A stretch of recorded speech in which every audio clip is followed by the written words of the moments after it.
అందుకే నిన్ను పవన్ కళ్యాణ్ వదిలేశాడు, నీకు తిక్క అంటూ సోషల్ మీడియాలో అయితే రేణు దేశాయ్ గారి పైన ఫుల్ కామెంట్స్ అయితే వస్తున్నాయన్నమాట.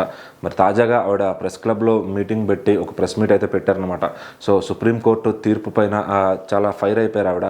కుక్కల గురించి సుప్రీంకోర్టు ఇచ్చిన తీర్పు అది వ్యక్తిగతంగా ఇచ్చారు. సుప్రీంకోర్టు న్యాయస్థానం అంటేనే ఒక జోక్ అయిపోయింది. సో డబ్బున్న వాడికే న్యాయం జరుగుతుంది, డబ్బు లేని వాడికి న్యాయం జరగట్లేదని చెప్పి ఆవిడైతే చెప్పారనమాట.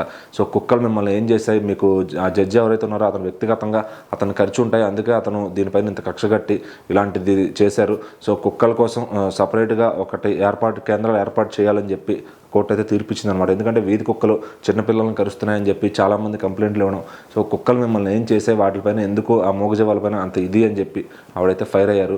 సో అదేవిధంగా హెల్మెట్లు పెట్టుకొని వాళ్ళని రేపులు చేసే వాళ్ళని మీరందరూ సమర్థిస్తున్నారు కదా, మరి వాళ్ళని ఎందుకు శిక్షించట్లేదు, సో ముందు వాళ్ళని పట్టుకోండి, ఈ కుక్కల్ని ఏం చేశాయన్నమాట అని చెప్పి ఆవిడైతే చాలా కాన్ఫిడెంట్గా మాట్లాడారు. సో ఆ తర్వాత ఒక చిన్న వాగ్వాదం జరిగింది ఒక రిపోర్టర్కి అలాగే రేణు దేశాయ్ గారికి. సో ఆయన ఫైర్ అవుతూ వస్తుంటే ఆవిడ సిబ్బంది ఆయన ఆపారనమాట.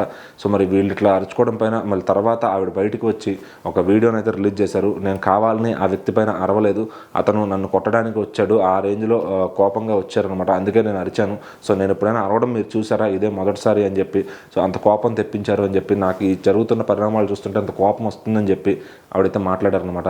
సో ఏదేమైనా కానీ ఆయన అలా సీరియస్ అవ్వడం తర్వాత మళ్ళీ వ్యక్తిగతంగా మాట్లాడుతున్నారు, అది కరెక్ట్ కాదు. నేను రాజకీయాల్లో కూడా వెళ్ళట్లేదు, సో నేను కేవలం హ్యుమానిటీ గురించి మాత్రమే వస్తున్నాను. సో మనం అందరం కూడా మనతో పాటే అవి కూడా జీవాలే, సో మనకి దేవుడి రూపాలే అని చెప్తూ నేనైతే ట్రై చేస్తున్నాను. సో మరి దానికోసమే నేను పోరాడుతున్నానని ఆవిడైతే చెప్పారనమాట. సో ఈ క్రమంలో మీరందరూ వచ్చి నన్ను ఇలా అంటాం కరెక్ట్ కాదు, సో పవన్ కళ్యాణ్ నిన్ను అందుకే వదిలేశాడు, నువ్వు తిక్కల దానివి గయ్యాల దానివి అని చెప్పి సో చాలామంది అయితే కామెంట్స్ పెడుతున్నారన్నమాట. సో దయచేసి అలా అనద్దు, నేనేం కావాలని ఆయన అనలేదు, సో అక్కడ జరిగిన ఒక చిన్న పొరపాటు వల్ల అలా అనాల్సి వచ్చింది అని చెప్పి ఆ క్షమాపణ వీడియో అయితే చెప్పడం జరిగిందనమాట. సో మరి ఏదేమైనా రేణు దేశాయ్ గారు మాత్రం మొత్తం సోషల్ మీడియాలో ఆవిడ వీడియోలో చక్కర్లు కొడుతూ ఉన్నాయి. సో మరి సుప్రీంకోర్టు తీర్పు పైన ఆవిడ ఎందుకు ఇంత ఇదిగా రియాక్ట్ అవుతున్నారు అని చెప్పి కూడా చాలామంది కామెంట్స్ చేస్తున్నారు. మరి చూద్దాం ఆవిడకి ఏ విధంగా న్యాయం జరుగుతుంది, సో ఆవిడ మాటల్ని ఎవరు తీసుకుని లెక్క చేసి ఆవిడకి న్యాయం చేస్తారు అని.